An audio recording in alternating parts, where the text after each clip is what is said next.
मैं इस वक्त खड़ा हूँ दिल्ली के जाकिर नगर एरिया में और यहाँ मेरे सामने खड़े हैं आम आदमी पार्टी के आसिम, यहाँ पर खड़े हैं मेरे सामने। मैं ये देख रहा हूँ और सुन रहा हूँ कि चारों तरफ आकार सी मची हुई है। दिल्ली में नेगी साहब गोश्त की दुकानें बंद करवा रहे हैं। क्या दानिश अली, क्या ये सही है कि गोश्त की नवरात्रे शुरू होने जा रहे हैं तो इस पे गोश्त पे आकार मचा हुआ है कि मीट की दुकानें बंद होनी चाहिए? देखिए, पहले आपके चैनल के माध्यम से सभी देशवासियों को ईद की और नवरात्रों की हार्दिक शुभकामनाएं, बधाई हो। सबको मुबारकबाद देना चाहूँगा क्योंकि ये मुल्क ऐसा ही है साहब, इस मुल्क में नफरत की जगह नहीं है। और जो काम ये नेगी साहब कर रहे हैं, ये वहाँ के विधायक हैं। तो पहले मैं आपसे एक बात वाजे कर दूं कि विधायक का काम क्या होता है। विधायक का काम होता है सीवर खुलवाना, लाइटें लगवाना और इलाके के सड़क वड़क बनवाना। ये विधायक का काम होता है। दुकानें बंद होंगी नहीं होंगी ये एमसीडी का काम है। एमसीडी में जो आला अफसरान बैठे हैं वो दिल्ली पुलिस से बात करते हैं। यदि कोई ट्रैफिक का मसला है तो ट्रैफिक पुलिस एडवाइजरी देगी। दुकानें बंद होने का मसला उसके बाद आता है, क्योंकि लाइसेंस जो है गोश्त की दुकान का लाइसेंस एमसीडी देती है, एमएलए नहीं देता। अब ये जो नेगी जी हैं, पहली बार एमएलए बने हैं, नफरत फैला रहे हैं। तो जो भी भारतीय जनता पार्टी का नेता माइनॉरिटी कम्युनिटी के खिलाफ बोल रहा है, जहर उगल रहा है, उसको बड़े से बड़े पद मिल रहे हैं। अब ये नेगी, आपको ऐसा लग रहा है? लग नहीं रहा, ऐसा है। देखिए, जो दिल्ली का इस टाइम मंत्री है लॉ एंड ऑर्डर का, जो भारतीय आम आदमी पार्टी छोड़ के भाजपा में गए थे, क्या नाम है उनका? कौन सी पार्टी में? आम आदमी पार्टी से भाजपा में गए थे। सीमापुरी दंगों में, सिलमपुर दंगों में उनका नाम रहा। उनको जिन्होंने बाकायदा डीसीपी साहब के साथ खड़े होकर धमकी दी कि हम इनकी भी नहीं सुनेंगे, मुसलमानों को मारेंगे, आज वो दिल्ली का कानून मंत्री बन गया। ऐसा क्या है, क्यों बन गया है? तो कहीं ना कहीं नेताओं को ये सोचना चाहिए। आपको मैं याद दिला दूं कि जब समाजवादी की सरकार यूपी में थी और केंद्र में कांग्रेस की सरकार थी, योगी महाराज फूट फूट के रोए थे संसद में, आंसुओं से रोए थे, गिड़गिड़ाए थे कि मुझ पर जुल्म हो रहा है, जबकि उन पे पुलिसिया कार्रवाई इसलिए हुई थी कि उनका दंगों में नाम था। ये वही योगी जी हैं। अब अगर सरकारें बदल गई तो क्या होगा? देखिए, आज आप ठीक है, जो कुछ करना कर लीजिए। यही योगी महाराज जो आज मुसलमानों पे हर तरह की बात करते हैं, संसद में क्यों रोए थे? जरा सा इनको लगा कि मेरे खिलाफ गलत हो रहा है, आप वीडियो मौजूद है, गिड़गिड़ा के रोते कि मुझ पर जुल्म हो रहा है, और ये जुल्म आप कर रहे हैं। कल सरकारें नहीं बदलेंगी क्या नेगी जी को नहीं पता है कि उनका काम नहीं है दुकानें बंद कराना, गोश्त की दुकानें बंद कराना? देखिए, मान्यताएं अलग अलग है, मगर भाजपा के ये टुच्चे नेता कुछ जो हैं, ये कहीं ना कहीं धार्मिक उन्माद बढ़ा के अपना कद ऊंचा करना चाहते हैं ताकि ये कहीं ना कहीं जाके इनको बड़े ओहदे मिले। टुच्चा बोल रहे हैं? हाँ, देखिए, जो देश के संविधान को ना माने, जो देश के कानून व्यवस्था को ना माने, मैं उसे अच्छा कैसे कह दूं? विधायक ने संविधान पे हाथ रख के कसम खाई है कि इस देश को कैसे चलाना है, प्रदेश को, और संविधान की बात नहीं मानना। वो संविधान ने हमें आज़ादी दी है, फ्रीडम दी है, फ्रीडम ऑफ रिलीजन दी है। हम क्या खाएं, हम क्या पहने, में कहाँ जाना है, हमें क्या करना है, संविधान। तो वो विधायक जो संविधान की कसम खा के संविधान को नहीं मानता और संविधान का उल्लंघन कर रहा है, मैं उसे टुच्चा नहीं कह सकता। मैं तो टुच्चा कहूँगा, घटिया आदमी है वो। उसे संविधान का वो पता हो चाहिए संविधान में लिखा क्या है। संविधान आर्टिकल 25, 26, 27, 28 हमें पूरी आज़ादी देता है। हम क्या खाएं, हम अपनी जो हमारी पद्धति है इबादत करने की, उसे कैसे फॉलो करें, हमें पूरी आज़ादी है उसकी। अगर ये उसको आज़ादी को रोकना चाह रहे हैं तो मैं ऐसे घटिया आदमी। आपका कहने का मतलब है कि भाई गोश्त की दुकानें, जो मीट की दुकानें बंद कराई जा रही हैं, ये गलत है? ये देखिए, इस पे या तो कानून एमसीडी पास करेगी जी, वो हो नहीं सकता। अगर गोश्त बंद करना है तो पूरे 5 स्टार होटल बंद कीजिए। स्मृति ईरानी जी की बेटी का रेस्टोरेंट है गोवा में, सिल्ली सोल के नाम से, ऑन रिकॉर्ड है। उसमें गाय का बर्गर और गाय का गोश्त बिकता है। इन्हें वहाँ परेशानी क्यों नहीं होती? यहाँ तो बकरे की दुकान की गोश्त की बात हो रही है ना। स्मृति ईरानी की बेटी गाय का गोश्त बेचे गोवा में रेस्टोरेंट में तो बुरा नहीं है। मुसलमान अगर हलाल गोश्त बेच रहा है, वही बकरे का मुर्गे का, तो बुरा लग रहा है। तो इनका मजहब जो है, इनकी जो राजनीति है स्टेट वाइज है। हिंदी भाषी स्टेट में लोगों को बरकरार के ये इस तरह का काम कर रहे हैं। कलकत्ता में गोवा में क्यों नहीं करते, ये मणिपुर में क्यों नहीं बात करते, तमिलनाडु में क्यों नहीं बात करते इस बारे के अंदर? वहाँ पे लोगों को फर्क नहीं पड़ता। वहाँ का हिंदू की मेंटेलिटी अलग है, वो गोश्त खाते हैं। यहाँ थोड़ा मसला है तो उसी को ही कैच करते हैं। मैं आपके पास भी आता हूँ। आसिम साहब भी मेरे साथ खड़े हैं। जी आसिम साहब, क्या कह रहे थे आपके मेरठ में और संभल में ये इस तरह का जो कानून निकाल रहे हैं कि ये पासपोर्ट रद्द कर देंगे, क्या है ये? देखिए, हिंदुस्तान के इतिहास में पहली बार हो रहा है ये, जहाँ पर अलग अलग तरीके की न्यूज़ वायरल हो रही है सोशल मीडिया पे। और ये वायरल कौन कर रहा है? ये ग्राउंड रिपोर्ट पे जो आप जैसे भाई रिपोर्टिंग करते हैं, जो असलियत ग्राउंड से लेकर और चैनल्स पे लेकर आते हैं, पब्लिक का लेकर आते हैं, उसमें ये दिखाया जा रहा है कि अगर हमने सड़कों पर नमाज़ पढ़ी, जैसे मेरठ की न्यूज़ है, तो आपके पासपोर्ट जब्त कर लिए जाएंगे। कभी आपने सुना ऐसा? आप इतने टाइम से ऐसा कभी नहीं सुना, ये तो आप पहली दफा बता रहे हैं। संविधान में लिखा है कि हम पासपोर्ट जब्त करेंगे या आपकी जितनी भी आइडेंटिटी प्रूफ हैं आपको जब्त कर लेंगे, यानी अपने घर में भी पड़ेगा। बिल्कुल। आप दूसरी चीज़ ये देखिए, नमाज पढ़ने के लिए ड्रोन चलाए जा रहे हैं। संभल की न्यूज़ देखिए कि भाई छतों में और सड़कों में नमाज नहीं होगी। भाई 2 मिनट ईद की नमाज देखा जाए सबसे कम टाइम की नमाज होती है ईद की बनिस्बत और नमाजों से। तो इसमें जो है, इसमें तो भाईचारे की एक अपील करी जाती है, भाई और कंट्रीब्यूशन कर रहा है तो आप लोग नमाज पढ़ें और प्रशासन और शासन साथ है। पर यहाँ पर उल्टा हो रहा है, कह रहे हैं हम आपके अगेंस्ट एक्शन करेंगे। नमाज से तो कोई परहेज नहीं होना चाहिए। आप खुद देखें। मैं आपसे ही पूछ रहा हूँ, जब कहाँ गए थे जब रमज़ान चल रहे थे मुसलमानों के, तो एक के साथ एक फ्री मिल रही थी बोतल, तो तब भी रमजान को पूरे महीने बंद करनी चाहिए। देखिए, दोहरी राजनीति कर रहे हैं, दोहरी राजनीति कर रहे हैं, दोगलापन है पूरा। एक तरफ प्रधानमंत्री नरेंद्र मोदी जी रमजान की मुबारकबाद देते हैं और दूसरी तरफ जो है इन्हीं के पार्टी के लोग हिंदू मुस्लिम झगड़ा कराने की कोशिश करते हैं। अभी जैसे दानिश अलीम भाई ने कहा, जैसे नरेंद्र नेगी जी जो वहाँ के विधायक अभी बने नए, जब आप उनका इंस्टाग्राम अकाउंट खोल के देखिए, वो मल्लाई गालियाँ बकते हैं, माँ बहन की गालियाँ बकते हैं, मुसलमानों को बकते हैं और बदतमीजी करते हैं बहुत। एक निर्वाचित विधायक के ऊपर क्या ये ऐसी भाषा शोभा देती है? आप खुद बताएं। ये कहाँ पे लिखा है कि गोश्त की दुकानें बंद करिए, आप कारोबार किसी का बंद करवाइए? ये संविधान ने सबको अपने कारोबार की इजाज़त दी है करने के लिए। संविधान में सब अपने कोई परिवर्तन नहीं है, जिसका जो मर्जी अपना धर्म फॉलो कर रहा है।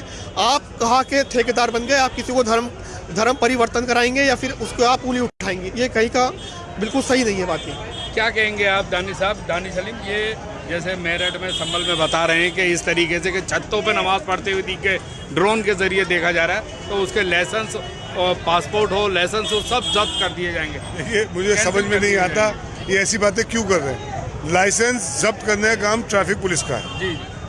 आपका जो पासपोर्ट है वो जब्त या तो कोर्ट के थ्रू होगा या मिनिस्ट्री ऑफ एक्सटर्नल अफेयर्स करेगी आपका पासपोर्ट जब्त। तो ये एक एसएसपी साहब बैठे कैसे कह सकते हैं? देखिए, कहीं ना कहीं इन अधिकारियों ने अपना इकबाल खो दिया है, जो एक सम्मान होता था ये खो चुके हैं। ये एक वर्ग विशेष को खुश करने के लिए ऐसी बातें कर रहे हैं, वरना जो आईपीएस अगर बैठा है बन के, उसे पता होना चाहिए कि इस तरह जब्त नहीं होते किसी का पासपोर्ट। कैसे पासपोर्ट जब्त कर देंगे? कोई देश विरोधी गतिविधि की हमने, कोई गुंडा एक्ट लगा है हमारे ऊपर, कोई गैंगस्टर एक्ट लगा हुआ है, या देश छोड़ के भाग रहे हैं हम यहाँ से, तो पासपोर्ट जब्त कर देंगे हमारा? कोर्ट ऑफ लॉ में आप जब जाएंगे तो जज साहब यही तो पूछेंगे कि भाई क्या ये शख्स हिंदुस्तान छोड़ के भाग रहा है, इस पे संगीन वारदात क्या है, ये देशद्रोह के मुकदमे मुल्क के खिलाफ है? नहीं। क्यों? ये नमाज पढ़ा था, क्योंकि नमाज पढ़ना के देशद्रोह में आता है। आप पासपोर्ट कैसे? मगर गोदी मीडिया और इनका आईडी सेल इन चीज़ों को बढ़ा चढ़ा के कहीं ना कहीं विशेष वर्ग को, जो हमारा हिंदू वर्ग है, उसमें कुछ नफरती लोग हैं, कुछ, हमेशा कहता हूँ कुछ, हमारी तरफ क्यों उंगली है आपकी, उनको खुश कर रहे हैं। देखिए, ये बताया जा रहा है कि हम कितना अच्छा काम कर रहे हैं। देखिए, जो हमारा नॉन मुस्लिम भाई है, 70-80% नॉन मुस्लिम भाई इस देश के साथ है, गांधी की सोच वाला है और हम उनके साथ हैं। 15 से 20% नफरती चिंटू हैं जिन्हें अपने राजनीतिक हित साधने हैं, ये नफरत की राजनीति करते हैं और इस तरह की बातें करते हैं। वरना अकल से सोचिए, पासपोर्ट रद्द कैसे हो जाएगा? किसी का नमाज पढ़ने हो जाएगा? अब आप देखिए, नवरात्रे शुरू हुए। मैं कल भी रात को नवरात्रों में आ रहा था, तो ज्योति लेके जाते हैं हमारे यहाँ से मंदिर से, अलग अलग मंदिरों पर ज्योति लगाई जाती है, डीजे लेके जा रहे हैं अपना। हमें तो कोई एतराज नहीं है, हम भी गाड़ी से बराबर से गुजरे। तुम्हें क्यों एतराज हो रहा है भाई? देखिए, आप कावड़ वालों पे तो फूल बरसा रहे हैं, अच्छी बात है, बरसाइए, मुझे कोई एतराज नहीं है। कावड़ वालों के लिए कैंप हम भी लगाते हैं, पानी वानी पिलाते हैं। मगर जब मुसलमान की बात आएगी तो वहाँ डंडा, पुलिस, ऐसा क्यों हो सकता है? देखिए, देश एक ही विचारधारा से चलेगा ना, देश संविधान से चलेगा। अब संविधान को तो अब ताक में रख देंगे। मुझे अफसोस होता है, ये आईपीएस अफसर, ये एमएलए, ये संविधान पे हाथ रख के शपथ लेते हैं कि हम संविधान को मानेंगे और देश को संविधान से चलाएंगे। ये तो अपनी कसम भी झूठी खा रहे। कहाँ गया संविधान जब भी संविधान को नहीं मानते? भाई, या तो भारतीय जनता पार्टी क्लियर कह दे संविधान को फाड़ के फेंक दे संसद में, हमें कोई एतराज़ नहीं होगा। फिर चाहे आप हमारे घरों में बंद कर दो, हमें नमाज ना पढ़ने दो, हम आपसे एतराज़ नहीं करेंगे। फिर हमें सब्र हो जाएगा कि महात्मा गांधी, बाबा भीमराव अम्बेडकर, मौलाना आज़ाद, डॉक्टर जाकिर हुसैन का हिंदुस्तान खत्म हो गया, अब ये नहीं चलेगा यहाँ पे। अब तो भैया जैसे चाहेंगे वैसे चलेगा, सब्र तो हो हमें। आप चाहते हैं कि मीट की दुकान जैसे चलती आई है वैसे ही चलेगी? अरे भाई, मीट की दुकान आप सड़क पे बंद करा रहे हैं, 5 स्टार होटल में क्यों नहीं बंद कराते?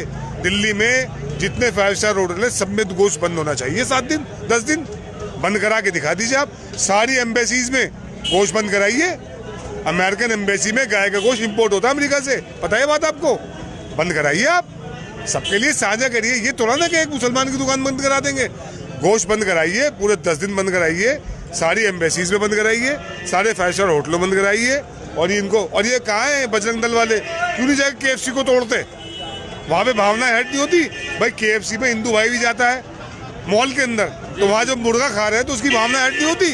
जाके तोड़ो, वहाँ नहीं तोड़ सकते, वहाँ हिम्मत नहीं है। और देखिए कहीं ना कहीं पुलिस प्रशासन की कमी है, चाहे संभल हो चाहे मेरठ हो। पुलिस प्रशासन एक बार अपना कड़ा रुख कर ले तो ये नफरती चिंटू दंगाई जो घरों से नहीं निकलेंगे अपने। बिल्कुल। आप कुछ कहना चाहेंगे? तो आसिम साहब चलते चलते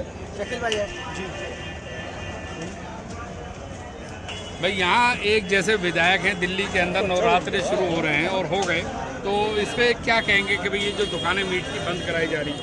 देखिए, कुछ नहीं है, सिर्फ पॉलिटिकली स्टैंड है बीजेपी का, और कुछ नहीं है। इनके पास कोई काम का मुद्दा है नहीं। ये नहीं चाहते कोई भी हिंदुस्तानी कोई सवाल इनसे करे डेवलपमेंट पे, कोई भी एजुकेशन पे, कोई भी रोजगार पे इनसे बात करे। जहाँ आप रोजगार की बात करोगे तो मीट की बात करेंगे, जहाँ आप एजुकेशन की बात करोगे तो ही दूसरी बात लेके बैठ जाएंगे। तो इनके ये चाहते नहीं कोई भी आदमी हमारे ग्राउंड रूट पे बात करे। यहाँ भी जो भी बात करेगा ये फौरन कोई ना कोई हिंदू मुस्लिम की बात लेकर आए, मतलब मुद्दा चेंज करते हैं। आप देख सकते हैं जितने भी अभी जब भी बात उठती है एजुकेशन की, कोई ना कोई नया मुद्दा आ जाता है कि गोश्त बंद कर देंगे, दूसरा कहेगा अजान नहीं देंगे, तीसरा कहेगा माइक उतार दो, चौथा कहेगा नमाज नहीं पढ़ने देंगे। तो सिर्फ कुछ नहीं है, जो आदमी देखिए अगर ये इतने सच्चे और ईमानदार होते बीजेपी वाले तो इनको 30% वोट मिलता है। 70% लोग फिर भी नहीं चाहते कि ऐसी हुकूमत आए जो जिससे बंटवारे की राजनीति हो। सब चाहते हैं, सब मिलजुल कर रखना चाहते हैं।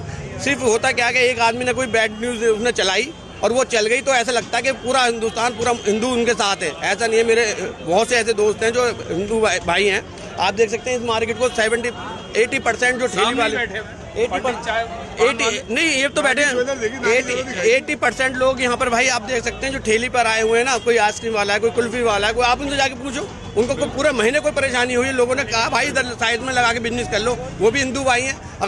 अगर मुसलमान कोई बिजनेस कर रहा है हिंदू एरिया में, जाके उससे नाम पूछ रहे हैं, उससे नाम लिखवा रहे हैं, आप झंडा लगाओ, ये लगाओ, तो ये कहाँ की राजनीति? सिर्फ मुद्दे को भटकाने वाली राजनीति है। डेवलपमेंट की बात नहीं करेंगे। सिर्फ जब भी बात आएगी ये जहाँ पे भी इनको हटने की बात आएगी इसकी बात लाएंगे। तो नया जनरेशन यूथ है हिंदू भाई, जो नौजवान हिंदू बच्चे हैं, उनको मिसगाइड करने की बात करते हैं, इनको हिस्ट्री बदलने की बात करते हैं, उनको मिसगाइड करते हैं, और कुछ नहीं है। सब जो पुराने लोग हैं हिंदू मुसलमान सब मिलकर रहना चाहते हैं। और जो यंग है हम तो उनसे ये अपील करेंगे भाई इनके झांसे में ना हो, अपना फ्यूचर देखो, एजुकेशन की तरफ देखो। आप अगर हिस्ट्री उठानी है तो इनके चक्कर में व्हाट्सएप वाली हिस्ट्री मत देखो, आप जाके देखिए लाइब्रेरी में और जगह से हिस्ट्री उठाइए और वहाँ से वो हिंदुस्तान की पूरी हिस्ट्री उठाइए, किसने क्या किया, औरंगजेब ने क्या, दूसरे और जो भी राजा महाराजा रहे हैं, चाहे वो हिंदू रहे हैं चाहे मुसलमान, सबने हिंदुस्तान के लिए कुछ न किया है। तो मैं यही कहूँगा एक बार अपील के हिंदू इसलिए के चक्कर में ना पड़े, हिंदुस्तान को आगे बढ़ाएं। ये गुलदस्ता है, उस गुलदस्ते में हर तरह के फूल होते हैं, गुलाब के, चमेली के, हर तरह के फूल होते हैं। उन फूलों को अगर आप निकाल दोगे वो गुलदस्ता पूरा नहीं रहेगा और उसमें से खुशबू की बजाय उसमें बिखर जाएगा और उसमें बदबू आने लगेगी। बिल्कुल। ज़ेबुल्ला मेरे सामने है। ज़ेबुल्ला, आप कैसे देखते हैं ये रमज़ान का पूरा महीना आपका साथ खैरियत से निमट गया है, जैसे अब नवरात्रि शुरू हो गए हैं, तो दिल्ली के अंदर नेगी जो एक विधायक हैं वो पूरी दिल्ली में ये कहते हैं कि भाई मीट की शॉप जो है बंद होनी चाहिए, खास तौर से नवरात्रों में। देखिए, विधायक किस पार्टी से आते हैं? बीजेपी के, भाजपा के हैं। बीजेपी के है ना, तो भाजपा की टेंडेंसी क्या रही है, भाजपा की हिस्ट्री क्या रही है, भाजपा का इतिहास उठा के देखो ना। 2002 का दंगा याद है आपको, गुजरात का? ब्रुटैलिटी आप भूल गए क्या? वही भाजपा का एक मंत्री है जो आज भारत का बहुत शक्तिशाली व्यक्ति है, उसको हमारी न्यायपालिका ने तड़ीपार घोषित कर दिया। यही भाजपा के लोग हैं ना जो उन्नाव में बलात्कार करते हैं हमारे बेटियों की, हमारी महिलाओं की, हमारी माँ बहनों की। और यही भाजपा है जो मणिपुर में होती है, एक माँ का बलात्कार होता है शरेआम। तो ये इनकी टेंडेंसी है। अब बात ये है मीट की, ये मीट का दुकान बंद कर, अभी होली बीती है ना भाई, होली पे 1000 रुपया किलो, 1000 रुपया किलो मटन बिका है, रिकॉर्ड तोड़ बिक्री हुई है ना। वो कौन लोग थे? तो देखिए, भारत के जो लोग हैं ना, ये हिंदू मुसलमान में बिलीव नहीं करते। भारत की ब्यूटी है, हमारे हिंदू भाई थे। भारत की ये ब्यूटी है, सब एक साथ मिलकर रहते हैं और भारत एक संविधान से चलता है। जैसे हमारे भाई साहब बोले थे, मैंने सुना है कि भारत जो है ना संविधान से चलेगा। किसी नेता की बाप की जागीर हिंदुस्तान नहीं है, किसी मौलवी की बाप की जागीर हिंदुस्तान नहीं है, किसी ये जो है ना गेरुआ पहनने वाले की बाप की जागीर हिंदुस्तान नहीं है। हिंदुस्तान का बुनियाद हिंदुस्तान का संविधान है और उस संविधान को देने वालों ने बहुत स्टडी करके, विश्व का स्टडी करके भारत को एक संविधान दिया गया। और भारत का संविधान सेकुलर कॉन्स्टिट्यूशन है, एक सेकुलर संविधान है। हिंदू, मुस्लिम, सिख, ईसाई सब आपस में मिलके अंग्रेजों के खिलाफ लड़ते हैं, फिर हमको आज़ादी मिलती है। उसके बाद 1950 में हमें संविधान मिलता है। तो भारत संविधान से चलेगा। वो नेगी के बोलने से, और नेगी के बाप की बपौती तो भारत है नहीं, संविधान उसके पप्पा की तो है नहीं। अगर उसके पप्पा की होगी तो अपने पप्पा का चला ले, ये नहीं चलेगा। देखिए, संविधान ये जो है ना, ये जो लोग मानने वाले लोग हैं ना, इसको गहराई को समझना है। मैं भारत के जो भी नौजवान तबका है ना, उससे रिक्वेस्ट करूंगा आपके चैनल के माध्यम से, इसकी गहराई को समझो। ये क्या करना चाहते हैं? 80 बनाम 20 की आवाज़ उठाई गई। उत्तर प्रदेश में जब इलेक्शन होता है तो 80 बनाम 20 की बात करी जाती है। किसको बांटा जा रहा है? और बड़ा मजाहिया लगता है, हमको बहुत हंसी आती है कभी कभी। आप बोलते हो कि 80 बनाम 20, और देश की आज़ादी के 75-76 साल बाद देश का राष्ट्रपति जो प्रथम व्यक्ति होता है, भारत का प्रथम व्यक्ति कौन होता है? भारत का राष्ट्रपति रामनाथ कोविंद एक मंदिर में जाते हैं, वहां पूजा करते हैं तो उस मंदिर को धुलवा दिया जाता है। अखिलेश यहाँ का मुख्यमंत्री, एक राज्य का, भारत का बहुत बड़ा राज्य है, वहाँ का मुख्यमंत्री एक मंदिर में जाता है तो मंदिर धुलवा दिया जाता है, उसकी आवाज को धुलवाया जाता है, गंगा जल से पवित्र किया जाता है। तो ये मानसिकता किसकी है? ये किसने डिवाइड किया और किसने बांटा हिंदुस्तान को? ये मुसलमान जो है ना, मुसलमान एक चेहरा है, इनको खेलने के लिए मिल गया है। और ये नेगी जो बोल रहा है ना, ऐसे बहुत सारे लोग हैं जो बोलते हैं, लेकिन इनको सोचना पड़ेगा। अगर तुम्हारे अंदर ये कुव्वत और ताकत है, बराए मेहरबानी कॉन्स्टिट्यूशन से हटा दो नहीं सारी चीज़ें, बंद कर दो हिंदुस्तान के सारे मीट की दुकान। और जितने भी मीट की दुकान है, बीफ की दुकान है, जितना एक्सपोर्ट होता है इंडिया से गल्फ में जाता है, वो किसके पप्पा की है? उसी के रिलेटिव है ना। बिल्कुल बिल्कुल। अगर उसकी हिस्ट्री उठाकर दिया जाए तो कौन है ज़्यादा एक्सपोर्ट करने वाले? जितने भी बीफ एक्सपोर्ट होता है आउट ऑफ इंडिया, वो कौन लोग हैं? उसके मालिक कौन है? उसका ऑनरशिप किसके पास है? और उनसे पैसा नहीं लिया तुमने, चंदा नहीं लिया तुमने। अरे किस तरह की ये दोगली राजनीति है तुम्हारी? क्या दोगलापन है ये? दोगलापन कॉन्स्टिट्यूशन शब्द है ना, क्योंकि संविधान में तो अठमूल्य कठमूल्य हमारे पार्लियामेंट में बोला जाता है। तो दोगलापन खत्म करो नेगी, ये क्या बदतमीजी करे। और भारत की राजधानी दिल्ली में तुम ये बोल रहे हो, जहां हमारा गृह मंत्री, जहां हमारा प्रधानमंत्री, जहां हमारा राष्ट्रपति, सब यहीं विराजमान है। ये जो महामहोदय लोग हैं, ये महाराजा लोग यहीं विराजमान हैं, और प्रशासन तुम्हारे हाथ में है। तुम एक्शन क्यों नहीं लेते? क्यों बांट रहे हो हिंदुस्तान को? और दूसरी बात, जो तबका, जो हिंदू तबका, जो सनातनी है, मैं उनसे पूछना चाहता हूँ, इस देश की तोड़ने की साजिश और इस देश की फैब्रिक को कैसे कमजोर किया जाता है? भारत के संविधान को कैसे कमजोर किया जाता है? आप देखो ना, भारत का इंडियन रेलवे जो इंडियन बैकबोन है, इकोनॉमी का बैकबोन है, वो क्या प्राइवेट हाथ में चला गया। एयर इंडिया भारत का अपना नहीं है, प्राइवेट हाथ में चला गया। कोयला प्राइवेट हाथ में चला गया। इंडियन ऑयल प्राइवेट हाथ में चला गया। अरे तुम जो झंडा लेके घूम रहे हो, जो 500 रुपये पे तुम के दंगाई बना रहे हैं मेरे सनातनी भाइयों, नौजवानों, तुम सोचो कि तुम्हारा आरक्षण खत्म कर दिया इन्होंने। नौकरी की बात छोड़ो, अरे जब तुम्हारी नौकरी कहाँ जाएगी? जब प्राइवेट सेक्टर में चले गए, सरकारी नौकरी खत्म, आरक्षण आपका खत्म। जो SC ST OBC आज झंडा ढो रहा है, जो मुसलमानों को मारने के लिए एकदम आमादा है कि मैं मुस्लिम को मार दूंगा, उसका आरक्षण खत्म कर दिया। इनके बुनियाद को कमजोर कर दिया इन्होंने, संविधान को कमजोर कर इनके बुनियाद को हिला दिया, लेकिन इनको पता नहीं है। तो इस चीज को समझना पड़ेगा, सनातनियों को समझना पड़ेगा। जो हिंदू हमारे भाई बहन हैं, उनको इस चीज को समझना है। अगर हम नहीं समझेंगे तो ये क्या करते हैं? मनुस्मृति लाना चाहते हैं ना। बाधा क्या है? मनुस्मृति का बाधा क्या है? संविधान है। और संविधान इनके लिए अड़चन बना पड़ा है। और संविधान की फैब्रिक ऐसी है कि ये तोड़ नहीं पा रहे, खत्म नहीं कर पा रहे। तो है संविधान को, ये देखिए, वो मानते, मजबूरी है ना। अगर हम अपने पप्पा का नाम अपने सर्टिफिकेट पे नहीं लिखवाएंगे तो किसी जानवर का नाम तो लिखवाएंगे नहीं। हमारी इनकी मजबूरी है कि संविधान का नाम लेके ये तोड़ना चाह रहे हो। हर रोज कानून बदले जा रहे हैं। देखिए आप देखो ना, मनुस्मृति क्या है। मनुस्मृति आने के बाद मुसलमान का तो जो होगा होगा, गुजर जाट ये लोग कहाँ जाएंगे? इनको देखिए, ब्राह्मण राज करेगा, क्षत्रिय उसके बाद ठाकुर आ जाएंगे और बनिए वैश्य बिजनेस करेंगे। ये लोग कहाँ जाएंगे? ये जो यादव घूम रहे हैं यूपी के अंदर, मेरे जाट भाई हैं, ये लोग कहाँ जाएंगे? इनके बच्चे कहाँ जाएंगे? इनको नौकरियाँ कौन देगा? तो कहीं ना कहीं ये ब्राह्मणवाद जो है मनुस्मृति के खिलाफ, जो बाबा भीमराव अम्बेडकर ने एक बहुत बड़ा आंदोलन चलाया था, जिसके बाद जो हमारी पिछड़ी जाति आती है, पिछड़ी जातियाँ हिंदुस्तान की, अब मुसलमान की बात छोड़िए, अभी इनको क्या मिला? इनको रिजर्वेशन मिला था, इनके बच्चे भी IAS ऑफिसर बने। मुझे याद है, मैंने किस्से सुने हैं बचपन में कि अगर इनकी परछाई पड़ जाती थी तो नहाना पड़ता था, ऐसे होता था। इस मुल्क को संविधान ने, बाबा भीमराव अम्बेडकर ने सजाया संवारा, सबको बराबर का हक दिया। आज हिंदुस्तान 2014 से पहले का हिंदुस्तान देखिए कितना खुशहाल था। यही हिंदू मुसलमान एक साथ रह रहे थे, छोटे मोटे झगड़े मोहल्लों में होते हैं, आज भी होते हैं, उसके हमें बुरा, वो आपस में लड़ते मरते लड़के रहते हैं। मगर ये ऑर्गेनाइज बुराइयाँ एक दूसरे की करना, मुझे अब ये ओखला का बाजार है, मेरे यहाँ मेरे अपने जानने वाले, क्योंकि मैं दिल्ली यूनिवर्सिटी से पढ़ा हूँ, नॉन मुस्लिम यार दोस्त मेरे बहुत आते हैं, हम खूब खाना खाते हैं, 2014 से भी लेते थे, मगर ये उसको बांटना चाहते हैं। ये देखिए, हम जितनी दूरी बनेगी ना, हिंदू मुसलमान दूर हो जाएगा।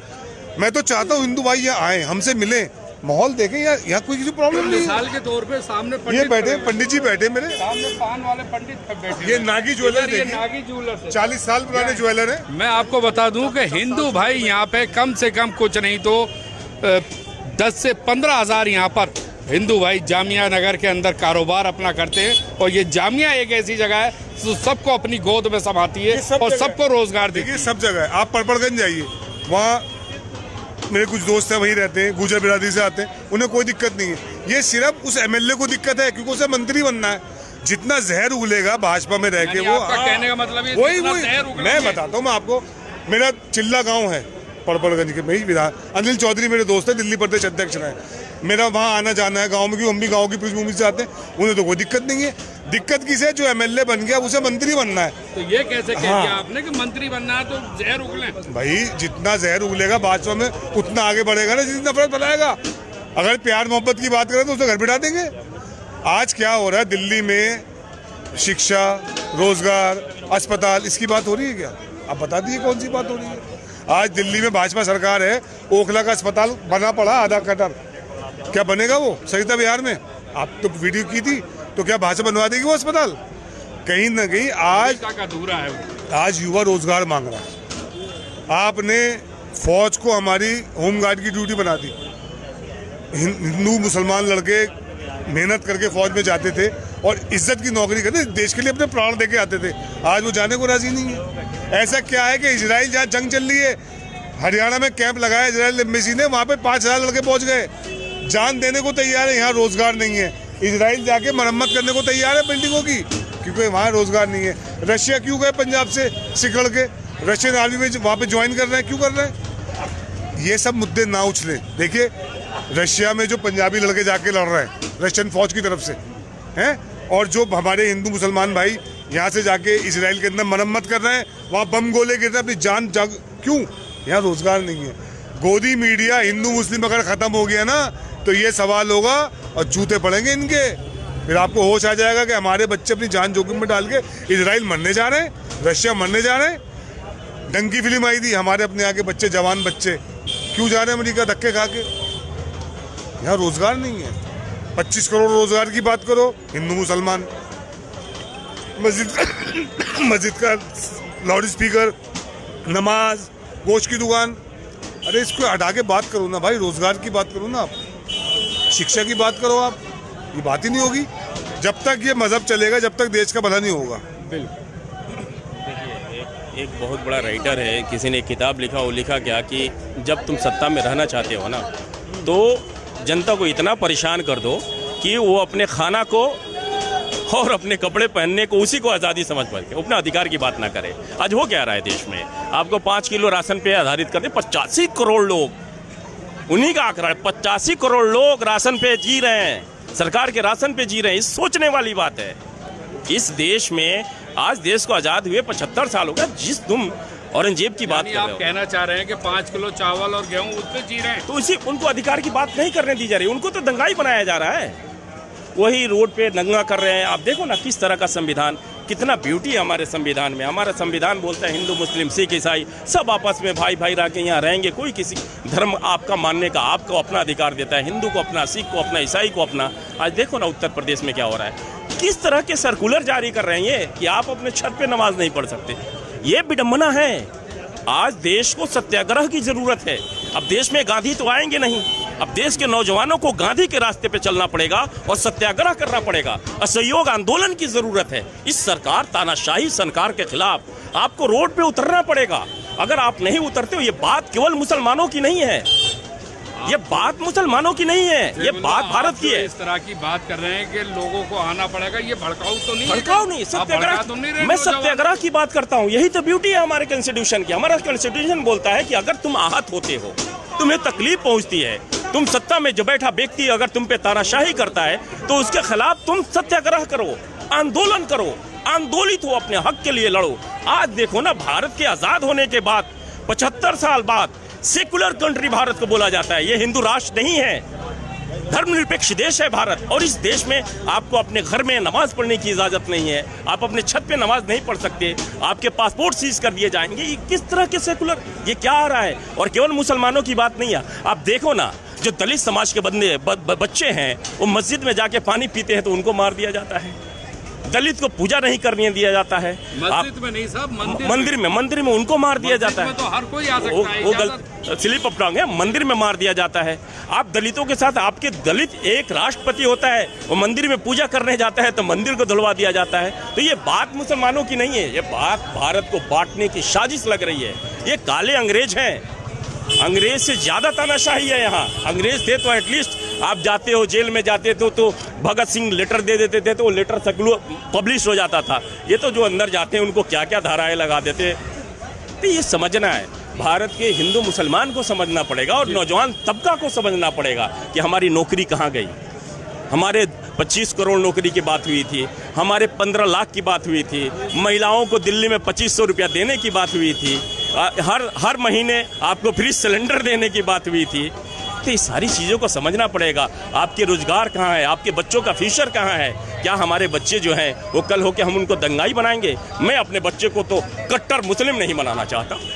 क्यों बनाऊं मैं कट्टर मुस्लिम? यह हमारे देश की ब्यूटी नहीं है, खूबसूरती नहीं है। क्यों बना रहे हो कट्टर हिंदू अपने बच्चे को? क्यों दंगाई बना रहे हो? मैं क्यों बनाऊं अपने बच्चे को आतंकी? तो ये असहयोग आंदोलन का वक्त है, हमको असहयोग आंदोलन की ज़रूरत है। संवैधानिक दायरे में रहकर हम अपनी आवाज़ को उठाएं, इस तानाशाही के खिलाफ आना पड़ेगा। अगर आप आज नहीं बोले ना तो कल आपको बोलने के लायक नहीं छोड़ा जाएगा। बोलने के लायक। तो ये थे ज़ेबुल्ला मेरे सामने। और आपको मैं बता दूं कि ज़ियान न्यूज़ की ओर से ईद की एडवांस में मुबारकबाद देशवासियों को, और नवरात्रे भी शुरू हो गए हैं उसकी भी मुबारकबाद हिंदू भाइयों को, हमारे देशवासियों को। इसी के साथ मैं अहमद, ज़ियान न्यूज़ एक्सप्रेस, दिल्ली जामिया नगर।